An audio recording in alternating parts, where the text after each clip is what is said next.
नमस्ते प्यारे बच्चों। तो देखिए, हम देख रहे हैं कक्षा 8वीं की ये जो ब्रिज कोर्स की गणित की बुक है, इसको हम समझ रहे हैं और इसको हमें कंप्लीट करना है। कब तक? 31 अक्टूबर तक। क्यों?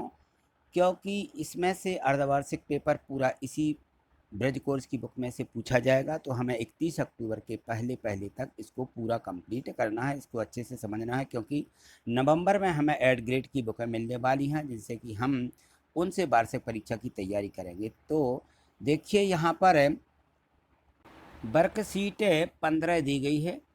इसके पहले वाली सभी वर्कशीटें हमने पिछली वीडियो के माध्यम से कंप्लीट की हैं। यदि आपकी कंप्लीट नहीं हुई हैं या आपने उनको नहीं समझा है, तो आप जो है इसी वीडियो के देखिए डिस्क्रिप्शन में लिंक दी गई है। तो ये डिस्क्रिप्शन, यहाँ देखिए, ये डिस्क्रिप्शन का चिन्ह रहता है यहाँ पर ये, और ये सब्सक्राइब का चिन्ह रहता है। चैनल सब्सक्राइब नहीं किया है तो चैनल को यदि रेड से दिखता है तो इसको जो है एक बार क्लिक कर लें, जिससे कि हमारा चैनल ये है सब्सक्राइब हो जाएगा, तो आपको सभी वीडियो प्राप्त हो जाएंगी। ठीक है ना? तो इतना हमें देखना है कि हमें इनको क्या करना है। यहाँ डिस्क्रिप्शन बॉक्स है, इसको जैसे ही हम क्लिक करेंगे तो क्लिक करने के बाद देखिए, जैसे ही इसको क्लिक करते हैं तो ये डिस्क्रिप्शन बॉक्स खुल जाता है, और इस डिस्क्रिप्शन बॉक्स में देखिए यहाँ पर ये जो है लिंक दी रहती है। ये लिंक दी गई है, मैंने इसकी लिंक दे दी गई। और जैसे ही आप इसको क्लिक करेंगे तो प्ले लिस्ट खुल जाएगी। प्ले लिस्ट पर मेरी सभी वीडियो हैं और सभी विषयों की हैं, तो आप यहाँ जा कर के सभी वीडियो देख सकते हैं, और इसकी गणित की पिछली वीडियो भी देख लें, और जो हमारे बाकी के सब्जेक्ट हैं, बाकी के विषय हैं, उन सभी की आपको इन पे एक के बाद एक लिंक मिलती जाएगी, तो उनके माध्यम से आप जो है सभी कंप्लीट कर सकते हैं। तो यहाँ हमें देखना है, जो वर्कशीट 15 है, इसमें दिया गया है कि समान घातांकों वाली घातों का गुणन और विभाजन, गुणा और विभाजन यानी भाग, और गुणन यानी गुणा करना। ठीक है? किसका? घातों का, जो समान घातें हैं, समान घातों वाली घातें, घातांक रहते हैं, वो उनकी हमें घातों का गुणा करना सीखना है। तो गुणा तो गुणा ही है, जैसा करते आ रहे हैं वैसे इनका गुणा दिया गया है। तो चलिए देखिए, इनके जो प्रश्न दिए गए हैं इनके माध्यम से हम समझेंगे। यहाँ देखें, लिखा है कि प्रयास कीजिए। अब इसमें हमें क्या करना है, देखो 3 पर 2 की घात लगी और बाहर से एक और घात 4 की लगा दी गई और कोष्टक बना दिया गया। तो कोष्टक का मतलब अपन पहले ही से समझते हैं कि इसका मतलब गुणा ही होता है। ठीक है ना? तो जो यहाँ संख्या दी गई हैं, तो यहाँ ये जो है 3 वो 2 और 4 का हमें क्या करना है, गुणा कर देना है, कोष्टक को हटाना है। जैसे कोष्टक हटेगा तो इन घातों का आपस में गुणा हो जाएगा। बस इतना, बस है, ये है हमारी घातांकों का गुणा। तो यहाँ हो जाएगा 4 दूनी 8, 3 पर 8 की घात लगा देंगे। इसी प्रकार से यहाँ देखिए 6 पर 2 और 10 की है, तो 2 और 10 का गुणा कर लीजिए। ये गुणा किया तो 10 दूनी 20 हो जाएंगे। ऐसे इसमें देखें 4 3 12 आ जाएंगे, है ना? और 3 दूनी 6 हो जाएगा। यहाँ पर 3 दूनी 6, 4 दूनी यहाँ पे 8 मिल जाएंगे। ठीक है? और यहाँ 5 छक्के 30 हो जाएंगे, तो 9 पर 30 की घात आ जाएगी। और यहाँ देखो, यह बाहर कितनी घात लगी है, 4 की, अंदर 2 की, तो 4 दूनी 8, 11 पर 8 की घात। इस प्रकार से हमें घातांकों का गुणा करना है। यदि हमारा एक आधार दिया है और हमें आपस में कोष्टक लगा हुआ है तो हम गुणा कर देते हैं। और ये जो है हमारे घातांक का नियम भी है, सूत्र भी है। ठीक है? कि यदि मान लीजिए ए पर इस प्रकार से x की घात रहती है और अंदर y की घात रहती है, या x पर ए पर x की घात और बाहर से y की घात रहती है, तो इनका हम गुणा करके ए पर x y की घात ऐसा लिख देते हैं। ठीक है ना? तो इस प्रकार से ये घातें आपस में इनका क्या होता है, गुणा हो जाता है। चलिए आगे देखिए, इसमें दिया गया है, अब यहाँ देखेंगे तो समान घातांकों वाली घातों का गुणा दिया है। अब घातांक हैं तो इन सब का इस प्रकार से विस्तार से इनका गुणा कीजिए। यदि इस प्रकार की घातें दी गई हैं तो देखिए यहाँ प्रयास के रूप में यहाँ प्रश्न दिए गए हैं, इनको हल करेंगे तो हमें समझ में आ जाएगा। तो देखिए, ये दिया गया है प्रयास करें। तो प्रयास के लिए हमें यहाँ पे कुछ और प्रश्न दिए गए हैं। तो इनमें क्या दिया है कि इनकी घातें समान होती हैं और आधार अलग अलग होते हैं। ठीक है ना? अभी आधार एक दिया था, घातें अलग अलग थी, तो हमें उनका जो है हमने गुणा किया। और यहाँ पे आधार अलग अलग दिए गए, घातें समान दी गई हैं। तब क्या करना है, हमें घातों को एक बाहर ले लेना है, समान घात है, एक ही घात है, और इन आधारों का गुणा करके लिख देना है। बस इतना करना है इसमें। तो देखिए, यहाँ पे आधार ए और बी दिए हैं, घातें 4 और 4 हैं। क्या करेंगे, दोनों 4 की घात बाहर निकाल देंगे और ए बी का गुणा कर देंगे, तो ए बी पर कितने की 4 की घात आ जाएगी। इसी प्रकार से ये सभी करना है हमें, पूरे प्रश्न इसी प्रकार से हल करना है। 4 और 8 का गुणा करेंगे, घात 4 को बाहर लिख देंगे तो ये 4 अट्ठे 32 हो जाएंगे। यहाँ देखिए इन सभी घातों को बिल्कुल ऐसे ही करना है, आधारों का बस गुणा करना है और घात को दोनों दो दो जगह लगी हैं तो बाहर निकाल देते हैं। यह भी हमारा एक घातांक का नियम है या यह घातांक का एक सूत्र होता है, ठीक है ना। तो इस प्रकार से हमें संख्याओं को घातांकों के नियम से ये यहाँ पे सीख लेना है कि यदि आधार अलग दिए हैं, घातें समान हैं, तो हम आधारों का गुणा करके एक घात लिख देंगे उसके ऊपर में, इस प्रकार से, ठीक है। चलिए आगे देखिए, और भी इसमें जो प्रश्न दिए हैं इसके आगे हमें ये, अभी हमने इनका गुणा करना सीखा है, अब हम घातों का विभाजन करना सीखेंगे। घातों का विभाजन यानी भाग, ठीक है ना। तो यहाँ देखो ये घातें तो समान दी गई हैं, यहाँ देखिए 4 4 की घात है और यहाँ 5 में 6 का भाग दिया जा रहा है। तो घातों को किस प्रकार से लिखेंगे यह देखना है। तो ये सीधी घात है, दोनों पर लगी हुई है, तो यहाँ सीधे बाहर हम क्या कर देते हैं, दोनों पर 5/6 लिख के एक घात लिख देते हैं। चलिए देखिए, और उदाहरण के माध्यम से नहीं समझ में आ रहा, यहाँ देखें प्रयास कीजिए लिखा है, यहाँ घातें दी गई हैं तो इनको इस प्रकार से लिखना है। यहाँ देखो ये 3 पर 3 की घात, 5 पर 3 की घात, दोनों पर ऊपर नीचे है, तो क्या करेंगे हम दोनों 3 की घात को बाहर लिख देंगे, 3/5 लिख देंगे, ये लिखना है हमें, ठीक है। इसी प्रकार से यहाँ देखो ऋण 4 पर 4 की घात और 5 पर 4 की घातें समान हैं, तो हम यहाँ क्या लिख देंगे, ऋण 4/5 पर, ऋण 4/5 पर 4 की घात, इस प्रकार से इसको यहाँ पे बराबर में लिख देना है, ठीक है। चलिए यहाँ देखें तो यहाँ पर है 10/9 है, 6 की घात है, 10/9 लिख के 6 की घात बाहर लिख देंगे। a/b पर देखिए, अब a पर भी m की घात, b पर भी m की घात, तो a/b पर m की घात, ये घातांक का नियम है, ये घातांक का सूत्र दिया गया यहाँ पे।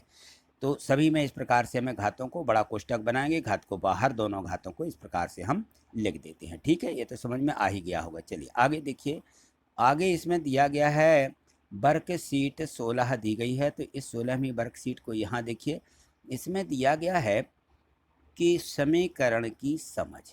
अब यहाँ पे हम समीकरण देखेंगे, समीकरण का मतलब क्या होता है, समीकरण क्या कहलाता है, इसकी यहाँ पे थोड़ी सी जानकारी दी गई है। तो क्योंकि हमने ये जो है पिछली कक्षाओं में पढ़ा है कि सरल समीकरण क्या होता है। इस प्रकार से सरल समीकरण बनता है कि उसमें एक चर राशि रहती है और एक अचर राशियाँ भी रहती हैं। तो चर और अचर राशियों का जो मेल होता है, उनका जो योग होता है या उनका जो है ऋण, यानी उसमें से संख्या घटाते हैं या जोड़ते हैं, और बराबर में जो संख्या मिलती है, ये समता का जो चिन्ह बना रहता है, ये जो यहाँ दर्शा रहे हैं कि ये बराबर का चिन्ह, ये कह रहा है कि यहाँ पे 2x है और ऋण में 3 लिखे गए हैं और बराबर 7 है, तो ये जो 2x ऋण 3 है यह 7 के क्या है, बराबर है, ठीक है। तो ये कहलाता है समीकरण, इसको बोलते हैं समीकरण। ये लिखा है यहाँ पे कि ये समीकरण है जिसमें x एक चर राशि है या चर है, ठीक है। तो यहाँ देखिए इस प्रकार से चर राशियों को जो है हम अंग्रेजी वर्णमाला के अक्षरों से प्रदर्शित करते हैं, x है, y है, z है, इस प्रकार से, ठीक है। तो चलिए आगे और भी हमें आगे समीकरण दिए गए हैं, इन समीकरणों को हम यहाँ समझेंगे। तो देखेंगे यहाँ पे ये समीकरण जो दिए गए हैं, यहाँ देखें समीकरणों को हल कीजिए, यहाँ लिखा है। तो एक उदाहरण दिया गया है, उसके माध्यम से हम इसको समझेंगे किस प्रकार से इनको हल किया जाता है। तो देखो यहाँ से सीधे 2x ऋण 3 बराबर यहाँ पे दिया गया है 7, ठीक है। कैसे हल करेंगे, कैसे x का मान निकालेंगे, तो इस 3 को क्या करते हैं हम, दाएं से बाएं पक्ष में पक्षांतर करते हैं। जैसे ही संख्या पक्षांतर होके इस तरफ आती है तो इसका चिन्ह बदल जाता है, इस बात का ध्यान रखना है। ये पक्षांतर होके जब ये इस तरफ आ जाएगी तो ये ऋण का चिन्ह धन बन जाएगा। देखिए यहाँ पे ये बना दिया है, 2x है, 7 धन 3 लिखा गया, 7 और 3 को जोड़ देंगे 10 मिल जाएगा। अब क्या करेंगे, अब दोनों पक्षों में जिस संख्या से भाग जाता है भाग दे देते हैं, या यहाँ पे जो संख्या रहती है इसी से भाग दे देते हैं। तो 2 का दोनों पक्षों में भाग दिया तो बटे में 2 यहाँ लिख देंगे, यहाँ से 2 2 कट जाएंगे, यहाँ के 2 कट गए और 2 से ये काट देंगे, 2 पंचे 10, यहाँ मिल जाएगा x और बराबर के इस तरफ मिल जाएगा 5। ये जो है हमारा समीकरण, यहाँ पे x का मान निकल आता है और उसको लिख देते हैं x बराबर 5। तो इस प्रकार से हमें समीकरणों को हल करना है। चलिए आगे देखिए, यहाँ दिए गए हैं प्रयास के लिए प्रश्न, इन प्रश्नों को देखें, यहाँ इनको समझें। तो यहाँ देखें ये दिए गए हैं यहाँ देखिए लिखा है कि समीकरण हल कीजिए और लिखा है प्रयास कीजिए, ठीक है ना। तो यहाँ देखें जैसा हमने अभी किया था कि हमें पक्षांतर करना सीखना है, संख्याओं में किस प्रकार से पक्षांतर किया जाता है। यदि संख्या धन या ऋण में होती है तो उसका चिन्ह बदल के धन का ऋण, ऋण का धन हो जाता है, और यदि संख्या गुणा में रहती है तो गुणा का भाग हो जाता है, भाग में रहती है तो गुणा हो जाता है। बस ये बात का हमें ध्यान रखना पक्षांतर में। तो चलिए, पक्षांतर का मतलब होता है बराबर के इस तरफ ले जाना या बराबर के बाएं तरफ या दाएं तरफ, ठीक है ना। यानी दाएं पक्ष से बाएं पक्ष में, बाएं पक्ष से दाएं पक्ष में, ये दोनों पक्ष क्या होते हैं, बराबर का जहाँ पे चिन्ह रहता है तो बराबर के जो इस तरफ हमारे दाएं तरफ होती है तो उसको हम बोल देते हैं कि ये दाएं पक्ष है, ठीक है, ये दाएं पक्ष। और बराबर के इस तरफ जो होगी ये हमारे बाएं हाथ तरफ है तो इसको बोला जाता है बायां पक्ष, ठीक है। इस प्रकार से तो जो संख्या बाएं तरफ से दाएं जाएगी उसका चिन्ह बदल जाएगा, जो दाएं से बाएं आएगी उसका भी चिन्ह बदल जाएगा। यदि धन का है तो ऋण हो जाएगा, ऋण का है तो धन हो जाएगा, और यदि गुणा का है तो वो भाग में चली जाएगी, यानी बटे में लिख देंगे। भाग का मतलब होता है बटे, ठीक है, और बटे में रहती है तो वो गुणा में हो जाएगी।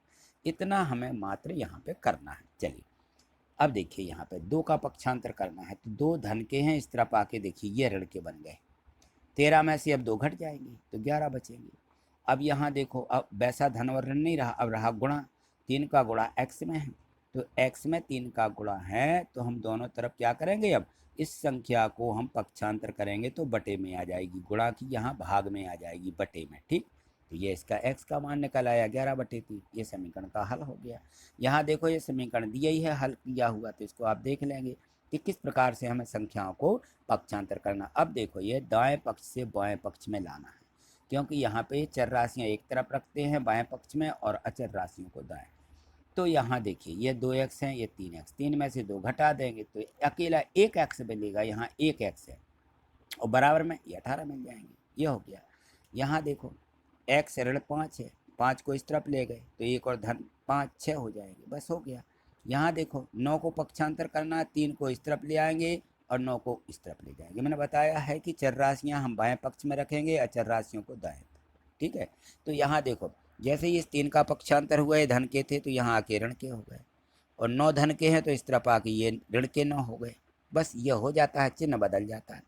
तो अब यहाँ देखो 5 में से 3 घटा देंगे और यहाँ 9 में से 5 घटाएंगे, बड़ी संख्या ऋण की तो ऋण लिखेंगे, तो ये यहाँ मिला 4, यहाँ मिला 2।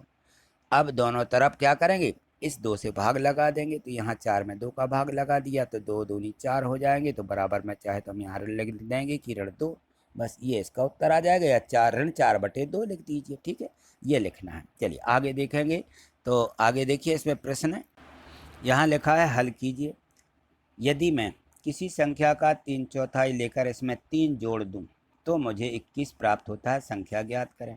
किसी भी संख्या में जो किसी संख्या लिखा हुआ है, हम मान लेते हैं कि माना वह संख्या x है। क्या मान लेंगे, जब कोई संख्या नहीं होती है तो हमें यहाँ प्रत्येक प्रश्न में लिख देना है कि माना वह संख्या x है, ठीक है। यहाँ लिख दीजिए माना वह संख्या क्या है, x है, ये लिखते चल रहा है, माना वह संख्या x है, ठीक है। अब x में क्या करेंगे, उसका 3/4 लेकर के, ठीक है ना, 3/4 3/4, ये ले लिया, यहाँ पे 3/4 और x लिख दिया। इसमें क्या जोड़ना है, 3 जोड़ दिए, ये 3 जोड़ दिए तो कितना मिला, 21 प्राप्त हुआ, बराबर में 21 मिल गया। ये जो मिल गया है ये बराबर के बाएं पक्ष में रख देंगे। अब ये हमारा यहाँ समीकरण बन जाएगा, और समीकरण को हल कर दीजिए, तो ये 3 का पक्षांतर करेंगे, 21 में से 3 घटा देंगे तो 18 मिलेंगे, यहाँ ये देखिए 18 मिल गए, 3x/4 मिला। अब 4 क्या है, बटे में है, तो जब हमारी संख्या भाग में होती है तो गुणा कर देते हैं, भाग का गुणा। तो यहाँ देखिए ये 4 क्या होंगे, 18 में गुणा हो जाएंगे, और 3 गुणा में है तो ये भाग में चले जाएंगे। यहाँ देखो, ये देखो 18 में 4 का गुणा हुआ और यहाँ बटे में 3 आ गई है, x बराबर ये हमें मिल गया। अब यहाँ पे 18 चौको कितना हो जाएगा भैया, 3 से इसको काट लेंगे, 3 एकम 3, 3 6 18, और 6 और 4 का गुणा करेंगे तो x बराबर मिल जाएगा 24। इस प्रकार से प्रश्नों को हल करना है।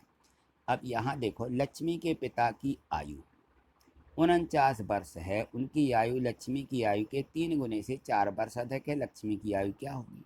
तो फिर हम यहाँ लिखेंगे कि माना किसकी? लक्ष्मी की आयु निकालना। माना लक्ष्मी की आयु x वर्ष है, यहाँ लिख देंगे माना लक्ष्मी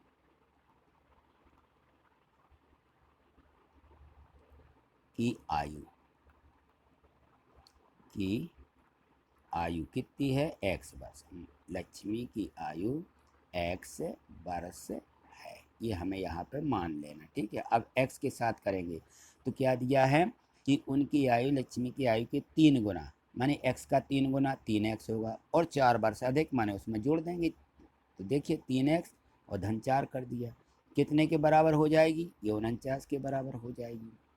49 लिखा तो ये समीकरण बन गया। 4 का पक्षांतर कर देंगे, 49 में से 4 को घटा देंगे, 3x बराबर 49 × 4। अब यहाँ मिलेंगे 45, ठीक है ना। तो x बराबर क्या लिखेंगे? 45 है, और यहाँ बटे में आ जाएंगे 3, 3 से काट दिया, 3 एकम 3 और 3 एकम 3, 3 5 15, ये आ जाएगा 15 वर्ष। x का मान 15 वर्ष आ गया, यानी इसकी आयु निकल आई लक्ष्मी की, ठीक है।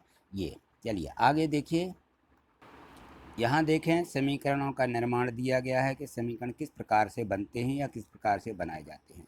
x के दुगने 4 का योग 12 है, तो x का दुगना माने 2x होगा, और 4 का योग 4 जोड़ के बराबर लिख देते हैं 12, ये समीकरण बन गया। यहाँ प्रयास के लिए प्रश्न दिए गए हैं, देखिए 2 के 6 गुने में 5 घटाने पर 7 प्राप्त होता, तो बराबर में लिखेंगे 7। 2 के 6 गुना 6 में z है, ये z के 6 गुने में, तो z का 6 गुना 6z, और इसमें से 5 घटा दिया, ऋण 5 किया, बराबर 7। इसी प्रकार से इनको करना हमें। m के 1/5 में भाग में, m का 1/5 m/5 हो जाएगा, ठीक है। इनमें से 2 घटाने पर, इसमें से 2 घटाया, कितना मिला? बराबर में लिखा 6, तो बराबर में 6 लिख दिया। x का 3 गुना 3x होगा, ठीक है, और 12 का योग, इसमें 12 जोड़ेंगे तो 32 प्राप्त होगा, यानी 32 है, बराबर लिख देंगे 32। ये समीकरण बन गया, ठीक। चलिए आगे देखें तो और भी इनके प्रश्न दिए हैं इस प्रकार से समीकरण बनाने के, तो इनको भी आप समीकरण बना सकते हो। तो यहाँ देखो p के 3 गुने में क्या लिखा? p के 3 गुने में 1 घटाएं, तो p का 3 गुना किया, p का 3 गुना 3p होगा, और 1 घटा दिया, ये घटाया तो 23 प्राप्त हुआ, बराबर में 23, ये समीकरण बन गया। m का 1/4 माने 1/4, तो m/4 हो जाएगा सीधा, ठीक है ना।